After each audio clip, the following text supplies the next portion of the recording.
Bueno, arrancamos el programa hablando del Consejo Municipal de Rosario, cómo está el tema en el órgano legislativo de la ciudad, está presto también a iniciar sus sesiones, y cómo está el peronismo, un peronismo que es oposición, o teóricamente es oposición en Rosario, pero uno por allí ve que pasa lo mismo que en la provincia, ¿no? Puyaro gobierna como quiere, en Santa Fe, a nivel provincial, el ejecutivo provincial, a él me refiero. Acá en Rosario, bueno, Hapkin gobierna como quiere, aumenta el boleto cuando quiere, hace todo cuando quiere, y bueno, tiene una gran espada, un gran apoyo en el Consejo, que es la presidenta, María Eugenia Schmuck. Así que veremos en qué rol está el peronismo por estos días. Vamos a hablar al respecto con Mariano Romero, que es concejal de justicialismo del bloque peronista. ¿Cómo estás, Mariano? Buenas tardes. Antonio, Gracias por atendernos. Bueno, van a iniciar las sesiones en el Consejo. sí, la semana que viene vamos a tener la primera sesión extraordinaria del año y después en marzo se van a habilitar las sesiones extraordinarias. Uh-huh. Eh, ¿Cómo está el peronismo en esta situación, en este contexto? Contexto, bueno, un poco adverso, entiendo, ¿no? Porque no es gobierno a nivel provincial, no es gobierno a nivel local, y acá en Rosario particularmente la Intendencia y la Presidencia del Consejo no son peronistas. No, sí, totalmente. Escuchaba un poco la introducción que hacías.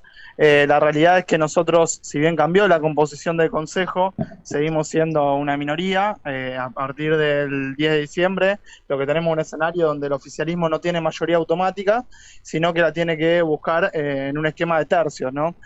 Hasta el 10 de diciembre, donde, por ejemplo, sacó nuevamente la prórroga de la facultad de aumentar el boleto de colectivo hasta el 90% de costo del estudio de costos sin pasar por el Consejo, lo cual implicó que tengamos el boleto más caro de la historia de la ciudad, si la medimos en comparativa con el salario mínimo vital y móvil.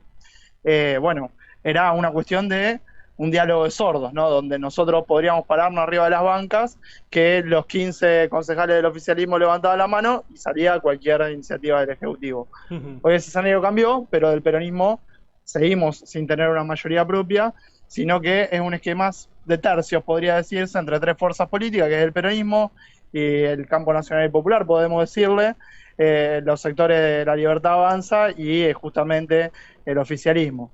Veremos cómo se configura este año, pero tenemos la posibilidad, obviamente, de tener otro tipo de juego y otro tipo de alternativa para poder trabar aquellas cosas que perjudican a los rosarinos y para poder impulsar aquellas que lo benefician. ¿Se podría dar una suerte en este sentido de alianza estratégica o de coincidir en algunas cosas con los concejales de La Libertad Avanza, por ejemplo, contra las iniciativas que manda Unidos? Por ahora lo que vemos es que hay más coincidencias que disidencias en ese sentido. Creo que incluso ideológicamente va a haber mucha más coincidencia que disidencia entre Unido y La Libertad Avanza, salvo algunos sectores No, no, te que integran decía, te decía, ya a ustedes ser opositores y La Libertad Avanza ser opositores, ¿se puede dar alguna alianza entre ustedes, estratégica, no digo ideológica, entre ustedes y La Libertad Avanza contra Unidos, contra el sector María Eugenia Schmuck o de Hapkin? y en alguna votación seguramente estaremos votando en conjunto en contra de alguna iniciativa del oficialismo. La realidad es que hay más coincidencia en el oficialismo y La Libertad Avanza que la que puede haber con nosotros, con lo cual la realidad es que lo que hoy se viene viendo es justamente eso, o incluso el oficialismo poniéndole freno a alguna iniciativa de La Libertad Avanza que va más en el sentido de cuestiones muy poco planificadas y muy poco estudiadas, como vemos que suceden a nivel nacional. Uh-huh, uh-huh. ¿Cómo está el peronismo rosarino, independientemente de lo del Consejo y el santafesino? ¿Cómo ve la situación? Uno lo ve, como decía en la introducción, a Puyaro arrasar todo. Santa Fe sacó la reforma provisional, sacó la reforma constitucional, ahora va por el cambio del régimen electoral. Acá Hapkin también hace lo que quiere, aumenta el colectivo cuando quiere, aumenta las tasas cuando quiere. Bueno, se maneja como Pancho por su casa, ¿no? Como se decía en otra época. En este sentido, uno ve que la práctica del peronismo no es por allí verdadera oposición o una oposición de fuste, que la gente diga, bueno, puede detener a Hapkin, puede detener a Puyaro, vamos a apostar por el peronismo. Mira, la verdad que en las últimas elecciones locales, la fuerza política que ganó las elecciones fue la que integrábamos nosotros del Campo Nacional Popular, del peronismo, ¿no? Uh-huh. Entonces, Yo veo un escenario que, si bien es un escenario de reconfiguración, un escenario en el cual hay referencias que empiezan a correrse de lado, hasta por cuestiones biológicas, y hay nuevas que empiezan a emergir con una impronta total y completamente distinta, pero obviamente siempre manteniendo determinados ideales, que son los ideales de la justicia social, los ideales principales del peronismo, de una patria justa, libre y soberana, de la lucha para los trabajadores y los más humildes, por y para. Y bueno, la verdad que estamos en ese escenario en el cual empiezan a surgir nuevos liderazgos, más colectivos que individuales, menos personalistas, pero que todavía estamos en un cambio de época. A la par, estos tiempos que muchas veces la reconfiguración de los movimientos políticos y demás suelen ser más transicionales, vemos una sociedad que necesita respuestas ahora.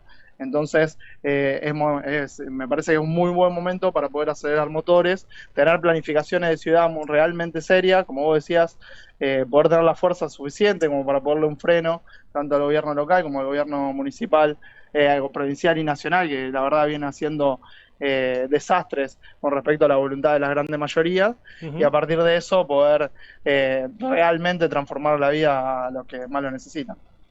Dijiste que había, bueno, un cambio en las referencias en el peronismo. ¿Cuál es tu referente candidateable, digamos, pensando ya en las elecciones ejecutivas del 2027, tanto a nivel local como a nivel provincial? ¿Cuál es tu referente? ¿Cuál es el de tu espacio, si es que tienen? Mirá, la verdad que hablar de candidaturas con 2 años en el medio y con un escenario que es realmente muy complejo, donde mañana, por ejemplo, hay un paro que se está haciendo en el marco de la discusión de la reforma laboral, me parece que es relativamente irrespetuoso, sobre todo en la población que la viene pasando mal, ¿no? Nosotros hoy lo que tenemos es sí construir una cuestión no tanto sentada en los nombres, sino también en lo programático, en qué es lo que queremos hacer. Los nombres muchas veces dividen, los nombres muchas veces unen en términos electorales, pero después, cuando se llega con la posibilidad de construir transformaciones de la realidad, terminan fracasando. Esto ya nos ha pasado en el pasado, y me parece que hoy tenemos que construir sobre todo programas de gobierno, sobre todo construir respuestas en la calle, en los lugares legislativos de resistencia a los gobiernos que vienen, y sobre todo construir organización desde abajo, que es una cuestión fundamental, sobre todo para resistir y cambiar de la vida de los trabajadores en lo sindical, de los más humildes en los barrios populares con la organización comunitaria, desde las organizaciones libres del pueblo en general. Te agradezco el contacto, Mariano. No, muchas gracias a vos, Antonio. Adiós.